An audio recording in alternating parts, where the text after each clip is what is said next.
యద్భావం తద్భవతి అనే ఒక మాట ఉంది. నువ్వు ఎలా ఆలోచిస్తే అలాగే తయారవుతావు. నీ ఆలోచనలు అలాగే మొదలవుతాయి. కండలు పెంచడానికి, సిక్స్ ప్యాక్ పెంచడానికి అందరూ కూడా జిమ్కి వెళ్తారు.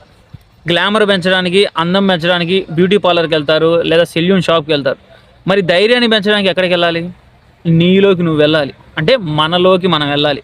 మనం ఎప్పుడైతే మన చుట్టూ ఏం జరుగుతుందో, మనలో అసలు లోపల ఏం జరుగుతుందో తెలుసుకుంటామో అప్పుడే మనలో ఉన్న రియల్ స్ట్రెంగ్త్ అనేది మనకు తెలుస్తుంది. అందరూ డబ్బు దాచిపెట్టుకోవాలి అంటూ ఉంటారు, బంగారం దాచిపెట్టుకోవాలి అంటూ ఉంటారు. ఇంకా బాయ్స్ అయితే గ్లామర్ పెంచాలి, హైట్ ఉండాలి, 6 feet ఉండాలి అంటారు. వాటన్నిటికంటే ముందు ధైర్యాన్ని ఎలా తెచ్చుకోవాలి, ఎక్కడ ధైర్యం అమ్ముతారు అనేది మన బాయ్స్ అందరూ తెలుసుకోవాలి. ధైర్యం లేకపోతే ఇక్కడ నువ్వు ఏది చేయలేవు. అందుకనే నీ ఆలోచనలు ఎలా ఉంటే నువ్వు కూడా అలాగే తయారవుతావు. కాబట్టి నీ గురించి నువ్వు తెలుసుకోకపోతే అసలు మనం ఎవరం, మనం ఏం చేస్తున్నాం, మనం ఏం చేస్తే గొప్ప వాళ్ళం అవుతాం, మన గురించి మనం తెలుసుకోకుండా మన చుట్టూ ఉన్న పరిసరాల గురించి తెలుసుకోవడం వల్ల ఉపయోగం ఏం లేదు.